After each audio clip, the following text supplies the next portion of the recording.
بسم الله الرحمن الرحيم.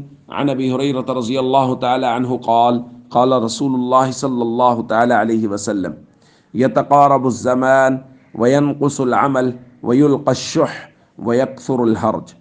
رواہ البخاری. نبی کریم صلی اللہ علیہ وسلم نے ارشاد فرمایا، قرب قیامت میں زمانہ جلدی جلدی گزرے گا اور عمل کم ہو جائے گا، دلوں میں بخل ڈال دیا جائے گا اور حرج بڑھ جائے گا۔ صحابہ نے پوچھا ومل حرج یا رسول اللہ، یا رسول اللہ یہ حرج کیا ہے؟ آپ نے فرمایا القتل، القتل یہ قتل اور خون ریزی ہے۔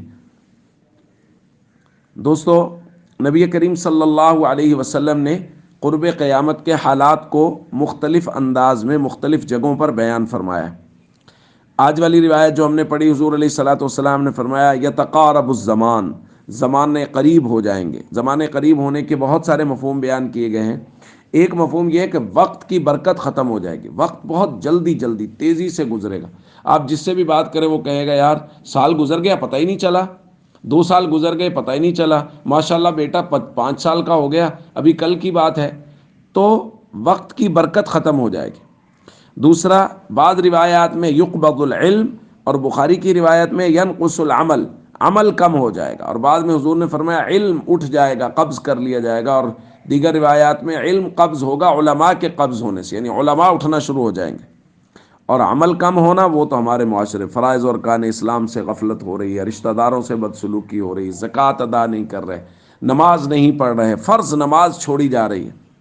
اور حضور نے فرمایا وَيُلْقَى الشُّحَّ، دلوں میں بخل ڈال دیا جائے گا، مال کی محبت، لوگ مال خرچ نہیں کریں گے، یہاں تک کہ فرض بھی پورے نہیں کریں گے، زکوٰۃ نہیں، عشر نہیں، جو چیز لازم ہے خرچ کرنا وہ بھی خرچ نہیں کریں گے۔ اور حضور نے فرمایا معاشرتی طور پہ جو بہت بڑا بگاڑ ہوگا وہ حرج بڑھ جائے گا۔ حرج کیا ہے؟ حضور نے فرمایا خون ریزی ہے، قتل۔ اور دیگر روایات میں حضور نے فرمایا قاتل کو یہ نہیں پتہ ہوگا میں کیوں قتل کر رہا ہوں، اور مقتول کو یہ نہیں پتہ ہوگا میں کیوں قتل ہو رہا ہوں۔